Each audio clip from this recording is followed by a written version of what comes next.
E hoje vamos de bolo na caixa, uma tendência da confeitaria e também a minha aposta para esse fim de ano.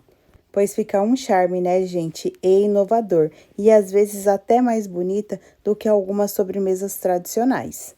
Então, vamos aproveitar essa tendência e deixar a cara do Natal? Então, hoje eu vou compartilhar com vocês um pão de ló tipo Red Velvet. É isso mesmo, tá, gente? Um pão de ló pra gente poder molhar bem e deixar esse bolo mais gostoso ainda. Para acompanhar essa massa aí, estilo Red Velvet, também vamos ter um recheio de quentis trufado. A montagem, muitas dicas aí para sua produção e como prometido, e é uma sugestão para o seu Faça e Venda, também vou compartilhar a minha precificação. Então, bora conferir esse conteúdo e fazer desse fim de ano lucrativo para você também? Então, vamos começar pela massa. E para isso, eu vou utilizar 5 ovos inteiros e eles estão em temperatura ambiente. E nesses ovos, eu já vou colocar uma colher de sopa rasa de essência de baunilha. Ela é opcional. E quase 1,5 xícaras de açúcar refinado, já está peneirado e com uma pitadinha de sal. Gente, reparem ali na meia xícara, não tá cheia, tá? Lembrando que essa é a única forma que eu encontro para passar para vocês assim por xícaras, porque eu faço tudo em gramas, depois eu coloco assim para tentar ajudar quem não tem balança. E a medida da minha xícara é 200 ml de capacidade, e na descrição do vídeo vai estar tudo disponível em gramas para vocês. Juntei os ovos com açúcar, agora eu vou bater na potência máxima, mais ou menos 5 minutinhos, até dobrar de volume e ficar um creminho bem branquinho e espumoso. E caso você não tenha batedeira planetária, dá certo sim o preparo dessa massa na batedeira de mão. Só vai dobrar aqui o tempo de batimento dos ovos com açúcar, porque tem que desenvolver bem, mas certo dá. Enquanto isso, eu já vou mostrando para vocês o restante dos ingredientes, mas antes de começar o preparo dessa massa, eu já separo tudo, tá, gente? Principalmente essa aqui no leite, porque eu preciso dele talhado, então sempre comece por ele. Aqui eu tenho 40 ml de leite, é pouquinho mesmo, tá, gente? E nele eu coloquei uma colher de sopa de vinagre. Vinagre comum, de álcool, que eu estou utilizando. Agora eu deixo ele talhar para depois eu vir com o meu corante. O vinagre ajuda na textura da massa, deixando mais macia, e aqui no nosso caso também na pigmentação. Leite talhado, aí sim eu venho com o meu corante. E uma dica, tá, gente? O leite morninho aqui talha muito mais rápido. Às vezes, na hora que você coloca o vinagre, ele já talha. Agora, eu venho com uma colher rasa de corante vermelho. Vou deixar a marca e a referência aqui para vocês na tela. Se você não puder pesar, que seria o melhor para essa massa, foquem aqui na quantidade, tá, gente? E aqui meu corante tá pesado, eu peso já assim na colher, do jeitinho que ele tava. E agora, vou reservar o meu leite. E também vamos precisar de 1,5 xícaras de farinha de trigo. É sem fermento, porque eu vou acrescentar, e essa farinha já está peneirada. E vou utilizar também 2 colheres de sopa de amido de milho, a conhecida maisena. Ela é opcional, mas vai deixar o nosso bolo muito mais fofinha. E 1 colher de sopa rasa de fermento químico. 1 colher de café de chocolate em pó, esse é o 50% cacau. Vou misturar todos os meus secos e também reservar. E os ovos com açúcar já deu tempo de batimento, agora é só colocar a batedeira na potência 1 e deixar ela nessa potência até eu terminar o preparo aqui da massa. Não aumento mais, vou colocar o restante dos ingredientes nessa potência. E sempre colocando com delicadeza para eu não estragar aqui a estrutura de ovos que eu preparei com o açúcar. Colocando o leite, eu deixei misturar mais ou menos 1 minutinho, aí eu venho com os meus secos, colocando com delicadeza, e aqui é apenas colocar, nada de bater, tá, gente? Depois eu vou terminar de misturar a massa com a ajuda do batedor Globo mesmo. Se você quiser fazer a troca pelo fouet, também dá certo. Agora é só misturar com delicadeza até ficar uma massa homogênea, sem nenhum gruminho.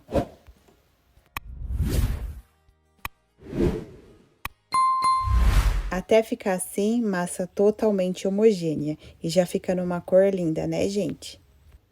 Agora eu vou transferir para uma forma retangular, a medida dela tá passando aqui na tela para vocês. Eu coloquei papel manteiga somente no fundo e vou distribuir toda a massa, deixar ela bem ajeitada. E já deixei meu forno ligado a 180 graus por 10 minutinhos para ficar pré-aquecido. E vou assar aqui no meu forno por 25 minutos. Mas é claro que esse tempo vai depender de cada forno, então sempre faça aí o teste do palitinho. E agora, partindo para o recheio, eu vou utilizar 2 caixas de leite condensado, a tradicional de 395 gramas. Essas quantidades vai dar para 2 bolos, tá, gente?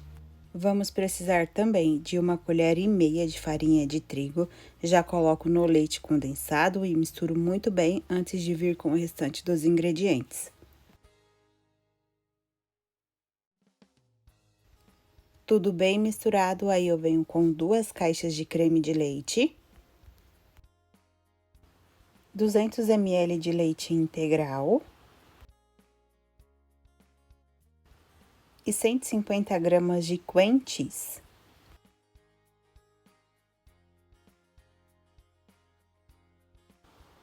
E o preparo desse recheio será no fogo médio, mexendo sempre até atingir o ponto que eu quero. Vai ser bem rapidinho, tá, gente? Porque aqui eu utilizei a farinha como espessante e também eu quero um recheio mais maleável, não precisa ficar muito firme, nem deve, né, ficar muito firme. Então, é bem rapidinho mesmo aqui o preparo. E uma observação aqui do cream cheese, dependendo da marca que a gente compra, fica mesmo algumas bolinhas no recheio, não me incomoda. Mas caso você não queira, é só você bater bem quando você colocar o cream cheese ali com os ingredientes. E se não sair, você pode passar pela peneira. E como eu falei, essas quantidades irão me render 2 bolos. Caso você queira um bolo só, aí você faz metade desse recheio e também metade da massa. Como esse recheio tem farinha de trigo, eu tenho que cozinhar no mínimo 3 minutos para não ficar com o gosto do espessante. Se você não gostar da farinha de trigo como espessante, você pode fazer a troca pelo amido. Aí você utiliza metade da quantidade que eu passei aqui para vocês, porque o amido é muito mais forte que a farinha de trigo.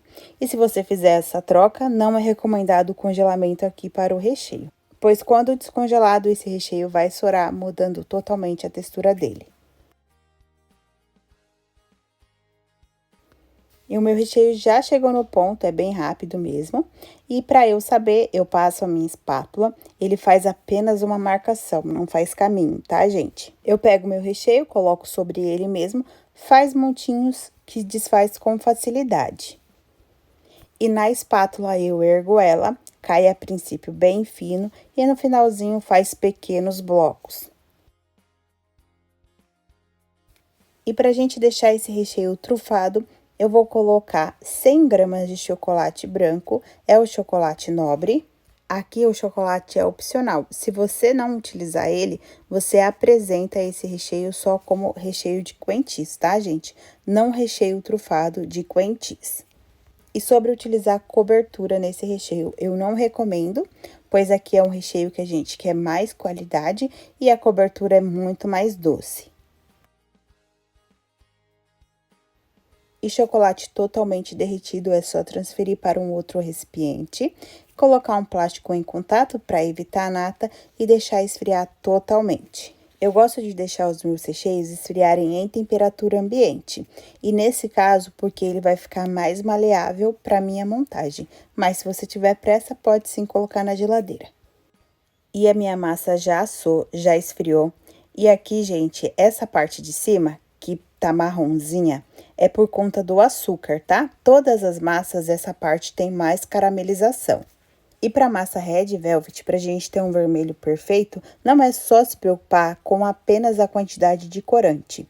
Assim como todas as outras massas, mas essa é mais intensa ainda, a gente precisa se preocupar corretamente com a quantidade de açúcar, porque ela também muda a pigmentação da nossa massa, e a temperatura correta do forno. Aí temos sempre um Red Velvet na cor perfeita. No meu caso aqui, é um pão de ló estilo Red Velvet. E para desenformar, já passei uma faquinha sem serra por toda a lateral da forma.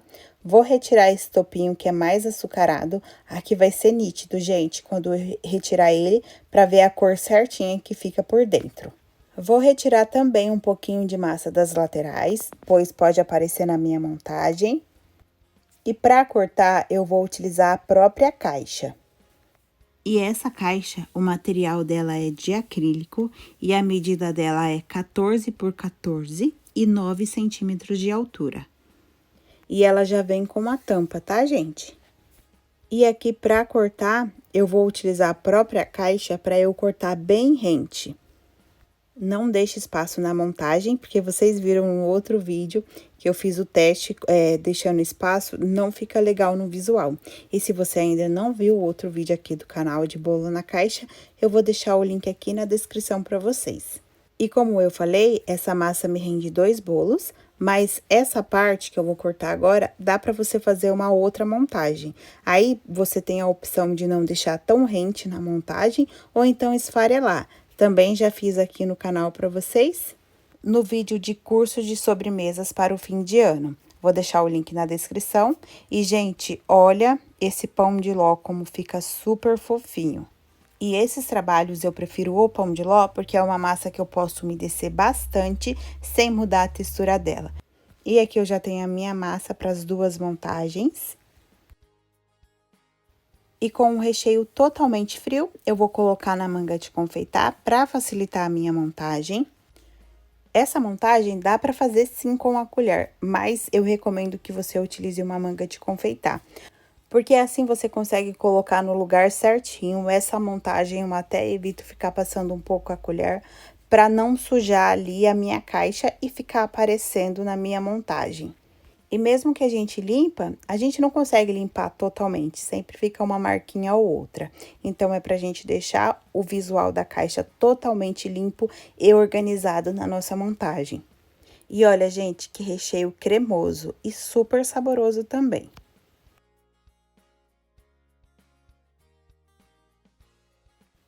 E essa montagem eu preciso fazer todinha em cima da balança. É bom que eu tenha o padrão, mas aqui é para depois eu finalizar a minha caixa e eu conseguir tampar sem amassar a minha decoração. Então, já coloquei a minha caixa em cima da balança, já descontei o peso da caixa. E agora, a primeira camada, eu vou colocar 200 gramas de recheio. Dou uma ajeitadinha com cuidado, como eu falei, evitando ir ali para a lateral da minha caixa, para eu não sujar. Depois, eu venho com a minha primeira parte de massa. Ajeito bem na minha caixa e vou umedecer essa camada com 100 gramas de calda. A calda que eu estou utilizando é uma caldinha fria de água e leite condensado. É só colocar as quantidades, misturar, já está pronta. A medida eu vou deixar na descrição. E depois eu venho novamente com o recheio. Nessa camada eu vou colocar 350 gramas de recheio. E na outra montagem, eu utilizei geleia. Eu intercalei com o primeiro e o último recheio, não coloquei ela no recheio do meio, não. Geleia de morango, tá, gente? Que super combina com esse recheio também. Pode utilizar a fruta, só que a validade cai bastante. Finalizei o recheio do meio e eu venho com a próxima e última camada de massa. Ajeito na minha caixa, vou umedecer novamente com 100 gramas de calda. Essa quantidade de calda é opcional, tá, gente? Eu gosto bem molhadinho, mas é claro que você pode mudar, fazer aí do seu gosto ou o gosto do seu público. E para finalizar a montagem, eu venho novamente com 200 gramas de recheio. E se você fizer a opção aqui também da geleia, não precisa diminuir essas quantidades, tá, gente? Pode manter, lembrando que eu coloquei geleia só na primeira e última camada. E foi 70 gramas em cada camada. E vai dar certinho também para fechar aí a caixa sem mexer na decoração. Ajeitei a última camada de recheio, agora vamos para a decoração. Eu vou utilizar nessa um pouquinho da própria massa que eu esfarelei e vou colocar só ali na minha lateral. E, gente, decoração aqui é tudo opcional, tá? Depois, vou colocar também um pouquinho de granulê branco, camadinha bem fininha. Depois, eu venho com os morangos e finalizo com o granulê no meio. Vou colocar também um pouquinho de brilho e na outra caixa eu fiz outra decoração para eu trazer aqui para vocês. Mas na produção, principalmente de fim de ano, é sempre bom a gente ter um padrão aí de decoração. Enquanto eu finalizo, eu já vou compartilhar com vocês a minha precificação e validade. E tá passando aqui na tela todas as informações. Gente, eu não vou repetir todas, porque senão o vídeo fica muito longo e é algo repetitivo. Só pausa aí, olha todas as informações certinho. Essa receita me custou R$ 46,14, somente o custo dos ingredientes, para eu produzir 2 bolos. O aplicativo sugeriu para as minhas vendas R$ 94,45. A validade, como tem morango na decoração, eu dou de 3 dias, sendo mantida sempre em refrigeração. E se você retirar o morango, deixar apenas para colocar na hora da sua entrega, você consegue a validade aí até de 7 dias, sendo mantido também em refrigeração. E agora, para finalizar a sobremesa, eu vou utilizar esse brilho. No outro vídeo me perguntaram qual é o brilho da Mago, tá, gente? Eu coloco no pincel, tiro o excesso e vou passando assim em cima da sobremesa. Gosto de utilizar em quase todas. Essa daqui foi a qual eu coloquei geleia de morango na primeira e última camada. Gente, fica divino. E eu tava pesando aqui no vídeo para mostrar para vocês o peso certinho, mas daqui na gravação não apareceu. Eu já descontei aqui o peso da caixa e essa foi a qual eu fiz a montagem com vocês. Pesou 1,265 kg. Já a outra que eu coloquei geleia e coloquei um pouquinho a mais de decoração, pesou 1,440 kg. Ou seja, aqui você tem 2 opções para suas vendas. A primeira é você vender o bolo na caixa com o peso de 1,2 kg, que é a primeira opção. Ou essa opção, você caprichar um pouquinho mais no recheio e na decoração, aí você vende de 1,5 kg para o cliente. E aqui não dá para cortar como um bolo tradicional festivo, ela vai ser servida igual uma sobremesa mesmo, em porções. Aí, para você saber quantas porções servem em média, você calcula sempre o peso da sua sobremesa. De 100 a 120 gramas por porções. Então, a de 1,2 kg me rende aproximadamente 12 porções e a de 1,4 kg, 14 porções, em média. E sempre porções, tá, gente? Nunca fale pessoas, porque cada pessoa tem a fome de um jeito, né? E depois é só tampar. Aqui eu peguei as caixas, coloquei uma em cima da outra também para mostrar para vocês que não alterem nada aqui na decoração, se você fizer nessas quantidades a montagem. E, gente, ela é ótima também pra gente guardar na geladeira. E depois, para dar um toque especial, é só colocar sua fita, sua logo, e aqui no canal tem cupom de desconto. E esse eu vou conseguir mostrar para vocês como que fica por dentro. E, gente, realmente uma delícia. E aí, pessoal, gostaram da receitinha de hoje? Se sim, deixa aqui nos comentários para mim, ou então deixa só um coração vermelho para combinar aqui com essa receita, eu já vou saber que você está aqui comigo. E também me conte se vocês já estão se planejando para lucrar nesse fim de ano, se os vídeos aqui estão te ajudando, e também deixe aqui nos comentários o que mais vai te ajudar nos próximos vídeos aqui no canal. E se gostou, compartilhe muito para mais pessoas. E se você ainda não é inscrito aqui no canal, se inscreva para você não perder os vídeos que estão por vir. É muito vídeo para lucrar mesmo. E vou deixar muito mais informações para vocês na descrição. E é claro que eu vou te esperar no próximo vídeo. Tchau, tchau!